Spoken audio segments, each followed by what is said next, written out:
What's going on, guys? Coach Gaglione here. This is another edition of the Powerlifting for the People podcast. I'm your host, Coach Gaglione, and we got an interview today with Brendan. How you doing? Good. Thank you so much for having me on. I really appreciate this opportunity. All right, so I'm excited to chat with you. You've been on my radar for a little bit, and you got some unique training styles and goals and all that. But for those that maybe aren't familiar with, just a little bit who you are and what you got going on right now. Well, my name's Brendan Todd. My IG handle, if you're interested in checking me out, is Tank Strength. Um, I I've been competing in powerlifting specifically since about 2019, but I've been lifting since I was 13 years old, and I'm 25 now. Um, and my training has always been geared towards being like the biggest and the strongest I possibly can be. And when I went to Rutgers for college, they had a powerlifting team there, and that's kind of where I got really involved into just powerlifting. Also, a little bit about my like background. I did come from like high school. I had like a ton of surgeries. I had a surgery on my elbow. I had like three surgeries on my knee, and that I think really inspired me to kind of keep pushing and being like, I'm better than this outcome. Like, sorry, I'm better than this situation, and that has also kind of like really pushed me into delving in how strong can I get? How can I help others get very strong as well? Um, as far as like kind of what I do, I've been competing in powerlifting since again 2019. This is kind of like blasphemy, but I don't really know my powerlifting numbers. I only know my personal like gym record numbers. The most I've squatted in the gym is 760. The most I've benched in the gym is 529, and the most I've deadlifted. This one I do know. In competition, it was 750. I got 770 up, but I kind of hitched it a little bit, so it didn't count in comp. So I realized that like I tell powerlifters that I say right away, I'm like, these are gym lifts, but they're always like, oh, how do you not know your competition lifts? Funny. Then I realized because of that, I was like, damn, I'm probably more of a lifter than necessarily just a power lifter. And to that point, I got this past year, especially, I was getting really interested in like, okay, well, I'm really strong with my squat, my bench, and my deadlift, but my overhead press is trash. And I'm pretty good at pull-ups, but like, well, I can see these other dudes are doing pull-ups with like one times their body weight around their waist. I'm like, well, if I want to be the strongest, shouldn't I be able to do that also? Or like, I love doing curls and I want to have the strongest biceps in the world. So should I compete also in a strict curl competition? And then two, powerlifting, absolutely super fun, but there's also other strength competitions like strongman. And that this past year, I got second at nationals, and then just a few weeks ago for strongman corps world amateur at the Arnold, I won my weight class of the U120. So this is under 264 for American speak. American ways. That's cool. Yeah, there's a lot definitely to unpack there. A couple of things. I just want to kind of rewind a little bit. I know you Mm-hmm. said that you went to Rutgers. Are you from Jersey or Pennsylvania originally? Like where are you like based out of originally? Um, That's also an interesting question because I was born in California. Then my parents moved to Minnesota. I grew up in Minnesota from like 2 to 10. So I kind of sometimes my accent, like a Midwest accent, will slip Sure. out. Sure. And then from 10 to like 20, I was living in New Jersey. And it was just easy for this like situation and circumstances going on at that time in my life to go to Rutgers. Sure. And I really liked it. I had some good friends going to Rutgers. And then I moved out to just outside Philly. That's where I'm currently at. Cool. Yeah, just kind of curious, just because not that I'm not sure if you ever rubbed elbows with some of like the wrestling guys and people like that, but one of my good friends and kind of got me into coaching and just owning my own business was Zach Evanesh, and Yes. he worked with a lot of the team. Like, I don't know if you know Scott, the name Scotty Winston, and some of those guys. He's a little bit, I guess, I think probably older than you, maybe, but he was like a pretty accomplished. Anyways, Rutgers had a great wrestling kind of pedigree, and I actually kind of had a similar situation as you, where I had a lot of injuries in high school, and that's what kind of drove me to like learn. I went to Westside Barbell and learned from Louis Simmons, and I would travel like all over the East Coast, like seeing what other like strength coaches were doing with their athletes. I had a torn hamstring and a her intercostal muscles, kind of oblique area. So I was like, okay, it wasn't due to lack of effort. I want to kind of like learn all these other methods. So that's kind of like how I stumbled across powerlifting. It was a little bit more user friendly than wrestling. So I kind of stumbled into that, and then kind of the rest is history. And kind of like yourself, I've kind of dabbled in everything, not to your level. Um, but I've done some strongman. I've done some kettlebell competitions. I never did a weightlifting meet. That was kind of one thing that I never did. I did a bodybuilding show in 2020, which was cool. That was a bucket list thing for me. And then I'm actually training for a strict curl competition myself. So that's been something I've been kind of getting more interested in. I saw that you did really well with that. So, anyways, just was kind of curious. But so in terms of kind of like it seems like you just want to be strong, and I could certainly respect that. So in terms of like your training style and getting ready for all these different competitions, how I guess after you started doing some powerlifting, what was your first, I guess, oh, I want to try blah blah blah. So after you did some powerlifting meets, what was your first kind of inkling of, oh, I think I'd like to try that, or I'd like to try, I know you, because I know you did some street lifting as well, all those different things. So after, like, I guess it seems like powerlifting was kind of like and it's usually that's like the logical first step. It's kind of like, okay, that's your, kind of static strength and all that. Once you kind of dip your toe in the water there, what was kind of your next, I guess, venture? What was the next kind of, side quest, if you will, as far as, Mhm. competing, and what was on your radar after powerlifting? Real quick, if I may take a step back, I do know Zach Evanesh. I reached out to him for an internship. Unfortunately, I was only able to meet with him once because he lives in Manasquan and I was up in North Jersey. But I was able to train out one of his satellite gyms up there with his name is slipping my mind here, but it was a wonderful opportunity. And he also kind of really inspired how I train and how I think about training. Cool. Um, all right, so sorry, can you repeat the question again? Yeah. I just So wanted to say that. what was I guess so it seemed like you kind of dipped your toe in the water for powerlifting, but then you were Okay. itching for more. Like what was like, okay, like I want to try. I was just curious, like what was like the next, because obviously you've done a lot up into this point. So I'm just trying to Hmm. get back to the origin of like, okay, what was like the first thing? I think maybe I want to test myself in a different way, or I want to like have a different challenge. I was just kind of curious, like what was the first step, and then go from there. All right, so this might be taken back a little too far, and if it is, just let me know. Sure. But Yeah. uh, in middle school, first off, I always wanted to be just the biggest and the strongest. I would like go see we go to the library and there's like muscle magazines, and I would look at these guys. So I wanted to be Mr. Olympia, and I trained really. I was training hard, probably very stupidly. The technique I used was like balls to wall every single set. Um, but because of these injuries I got into high school, I'm sure it was kind of correlated with lifting weights, but at the same time, it's like a rare condition. It's called osteochondritis dissecans. Basically, the bone underneath the cartilage dies. There's a lack of blood supply there, and the cartilage will get ripped up.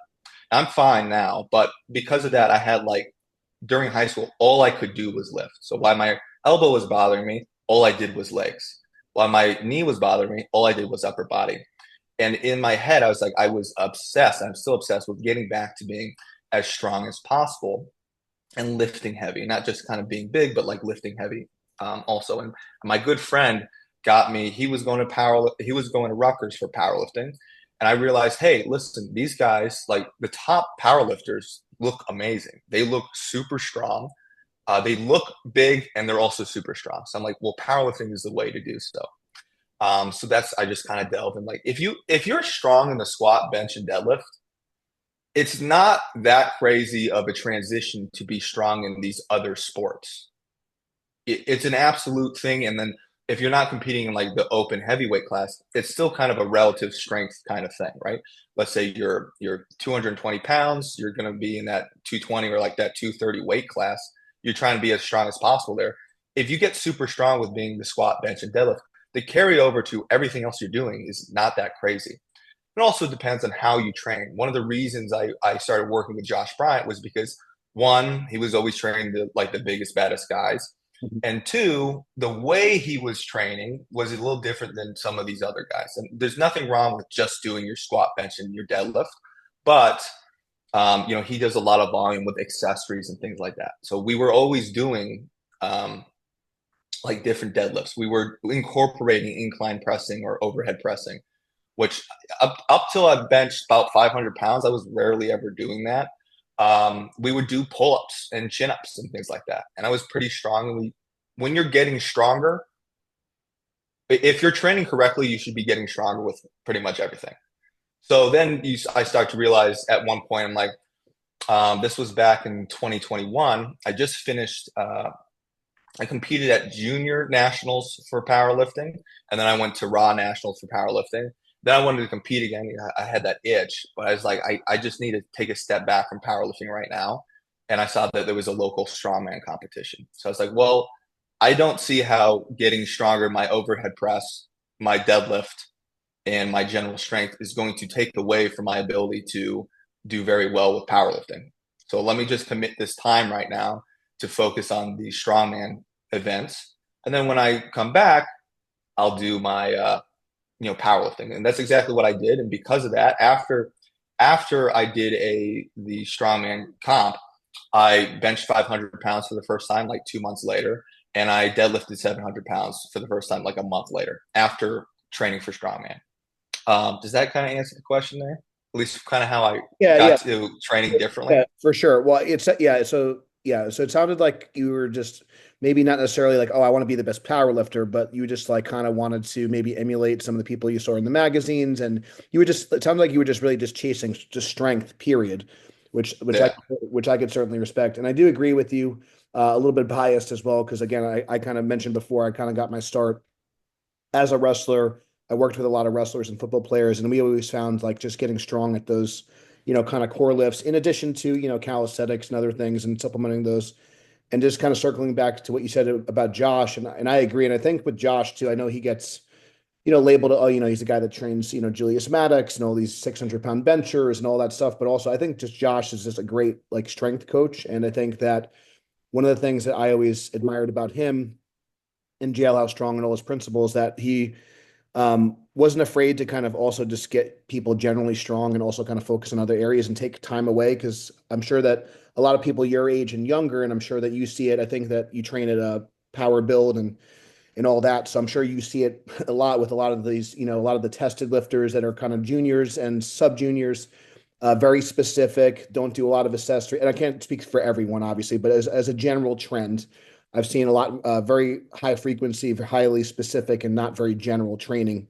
I'm not sure if you've kind of seen that as well, kind of where you are, but that's kind of been kind of the pendulum has swung that way from, West Side was like a lot of variety, very high intensity, more general training. And then the pendulum seems to have kind of swung to like only squat, bench, deadlift, only, do the competition lift. And oh my God, I can't be caught doing a bicep curl or, all these different things. So I do think there's something to be said about being well-rounded. Um, 100%. and also, and I think too, like there's also even just for your mind, like I said, I know you're still kind of, new-ish to competing, but for a lot of the guys and some people that I'm sure that you have seen rubbed elbows with, when you're like 10, 20 years into this, it's like if you're only doing squat, bench, deadlift, only doing squat, bench, deadlift with a straight bar, um, that can get stale very quick, a little, let alone like overuse injuries and stuff like that. So definitely think I there's would, something to be said. Yeah, go ahead. yeah. And to expand on that, um, I mean, I probably could ramble on a lot of my thoughts, but for the people who are just squat, bench, and deadlifting, I think that's a reasonable thing to do if you're like, hey, listen, I'm going to compete for 3 to 5 years. I want to get as strong as possible during that time. Yeah. Or if you're working a manual labor job, or you're doing things that are kind of already training your GPP. Um, that I feel like that makes sense. I'm not here to poo poo on any training style, because if it works for you, it works for you. It is what it is.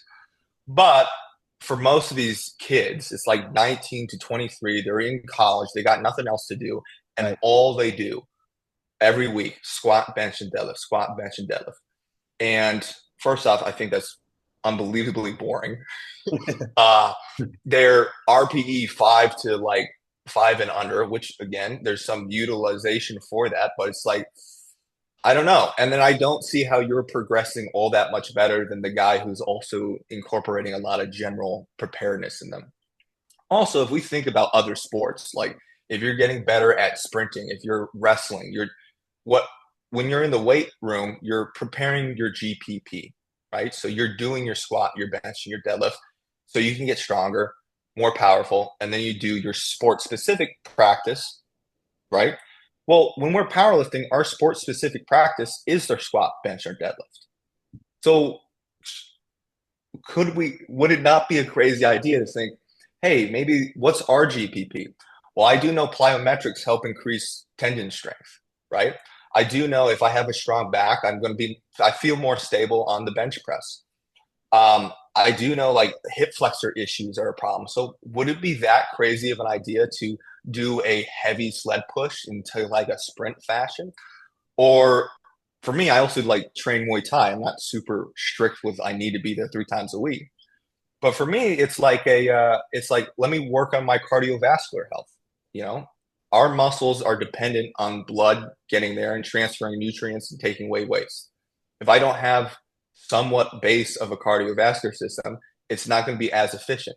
So do I need to be running marathons? No, but you could probably do something in your off season when you're not peaking for a meet that focuses a little bit more on the powerlifting GPP. That make you know what I'm saying?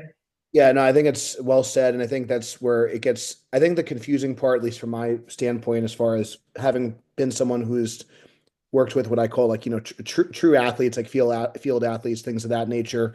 I guess non barbell athletes is probably a better way to put it. And then it gets a little bit confusing when it's like, okay, well, like, yeah, like some of these barbell lifts would just, like I said, be your general training. But now it's like, well, what if those barbell lifts are your sport? And then it's like, okay, well, then yeah, there's your sport practice, and then there's other stuff that we need to do. And especially what I've kind of found, especially with some of these younger kids, in particular, that maybe they're like a deadlift specialist or something like that. They're very like more wiry. Um, maybe it'd behoove you to try to put on some muscle too. That might be a good idea for just long term development. And you may need to take a step back.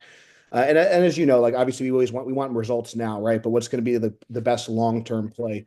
So my next kind of I guess question for you, kind of curious as far as like, is there like a rhyme or reason in terms of I guess which mountain you're going to kind of climb up next, and like what's going to be the next Mm-hmm. fence, and like how are you kind of picking like, oh, because I think I saw that you did oh, okay, you did and I could be you can correct me if I'm wrong, because I know that that's it's kind of the street lifting is a little bit of a newer sport, but I saw like you did like a sanctioned weighted pull up and dip, for example. That's like, and then I'm not sure if you did a muscle up as well, if there's different categories, but that's your kind of street lifting like total, right? Your pull up and Mm-hmm. dip, and then I saw you did a strict curl contest. So, and that's like one I want to hopefully spend a little bit of time on, just selfishly, because I'm just kind of curious how you train for that personally.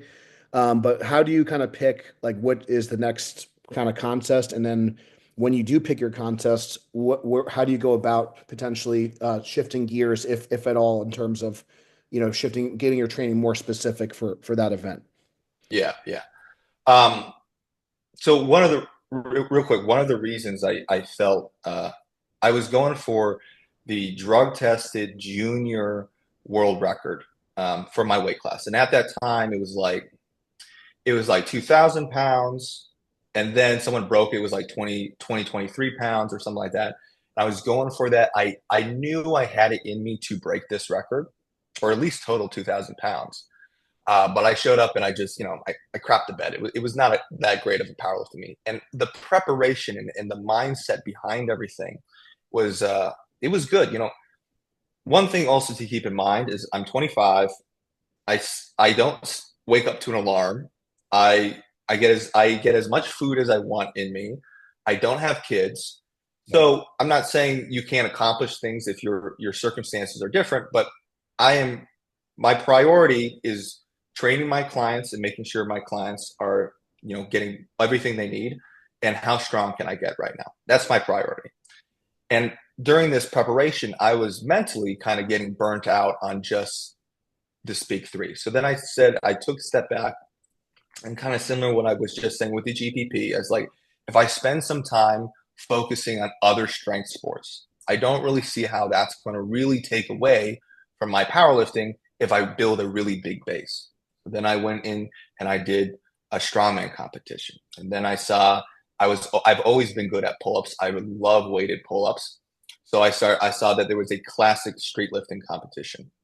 street lifting, your traditional street lifting is max pull, which is a pull up, chin up grip or a pull up grip, your max dip, your max muscle up, and then also a max squat.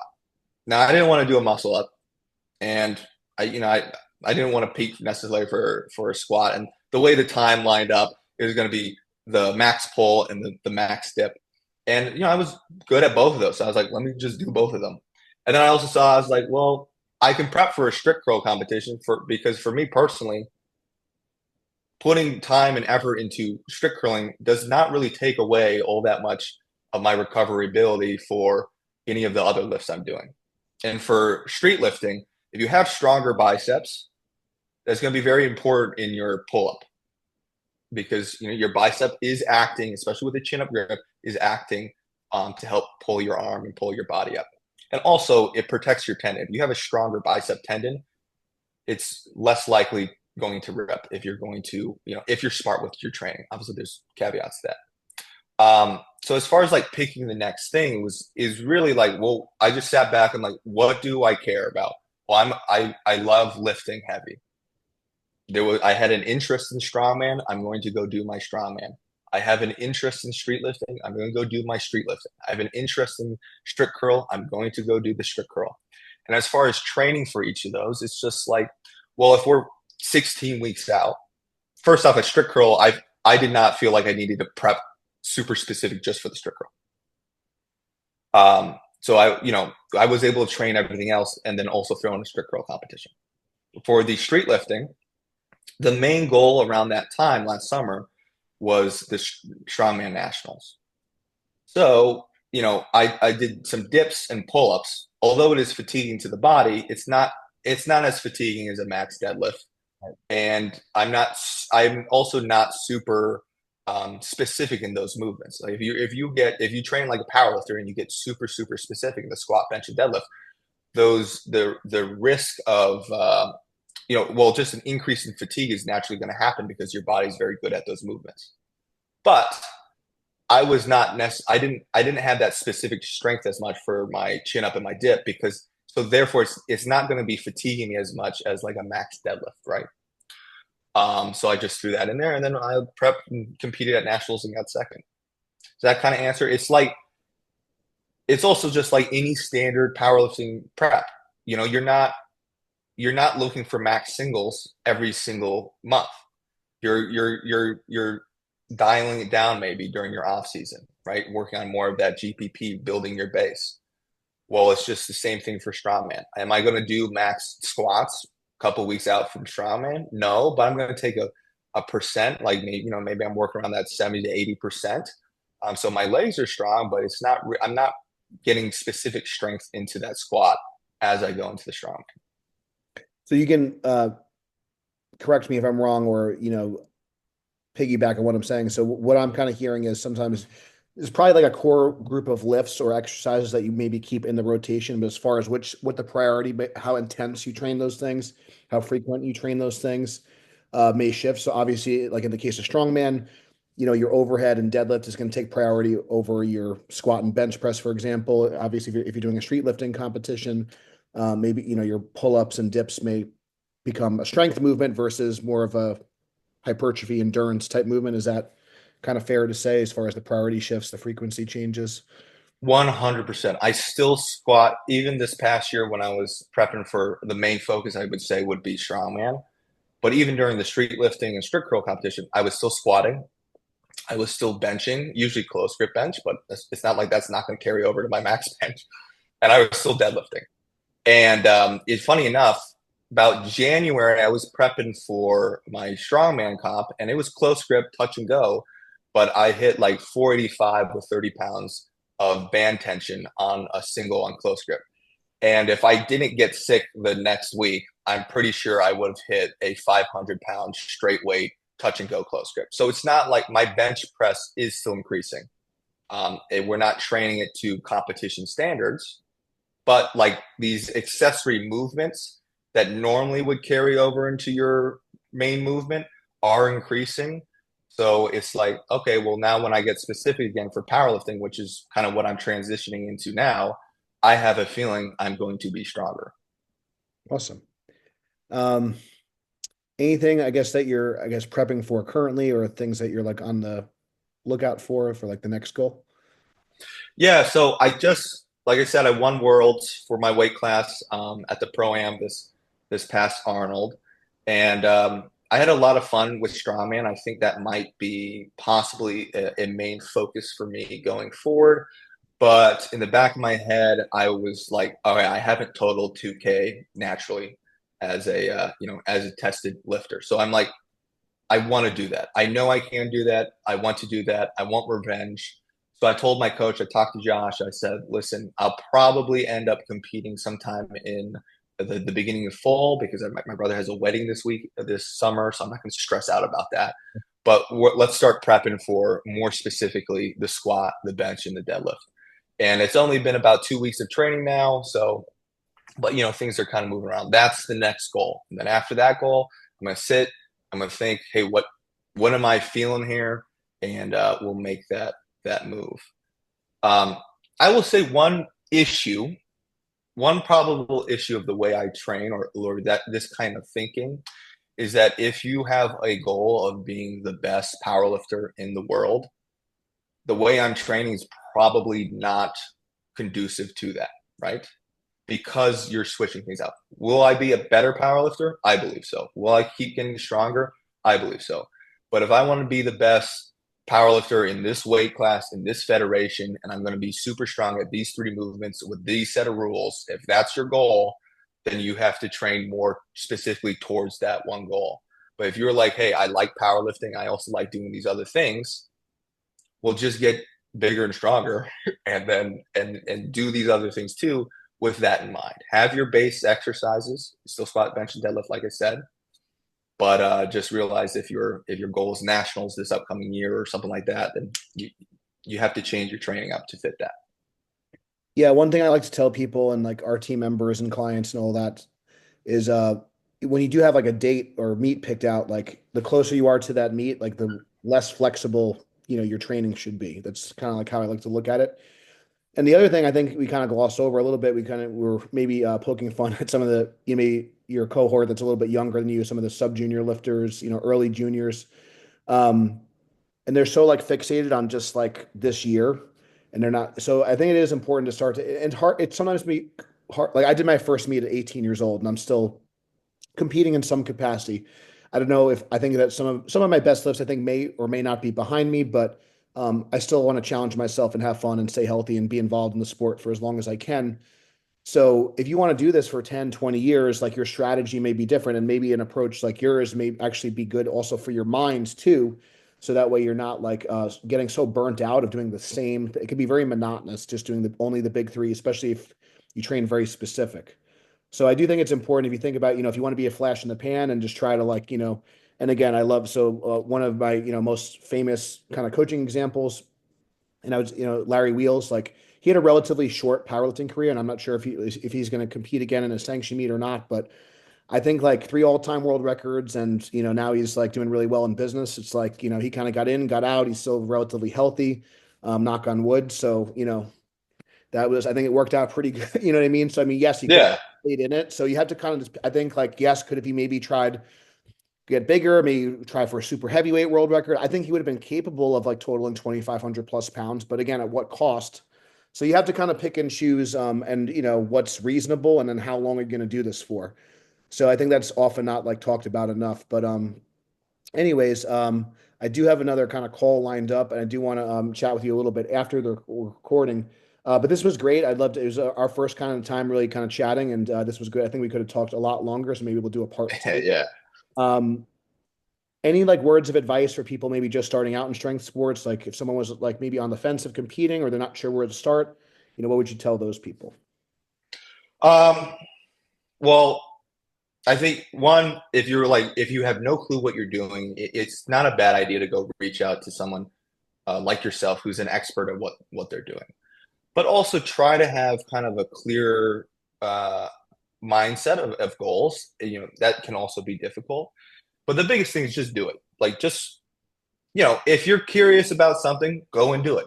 It might not work out in your favor, and if that's the case, figure out what you did wrong or what you did right, and then adjust. But if you're honestly, if you're interested in doing something, just go and do it. Most people, the issue is that they just it's either all or nothing, and then they get mentally burnt out, which what I was trying to avoid. I could tell that was going to happen to me with powerlifting, so I avoided that. And I was like, all right, let me go do the strongman, and if I get weaker, then I know that this might not be the best thing, but I haven't experienced that, so just go and do it. Awesome. Yeah, I think that's well said. And I think that's one of the things I kind of admire, just kind of start with the little bit of following that I have of seeing your meets and stuff. It's just like, I'm going to try this thing and just see what happens. And like, it's not like and maybe I don't want to say you didn't take it seriously, but it wasn't like you didn't like want to, even if you didn't have like the perfect preparation or like maybe you didn't know like every single rule or whatever. And, like you just went in, you signed up for the contest, you trained for it, you did the best you could. And I could definitely I think more people would do better with that. And also you don't really know if you're going to like it unless you try it. So don't like make it to this big thing. You have no idea like how the first meet's going to go. But I do think, if you could have some guidance, have someone kind of, walk you through the first time.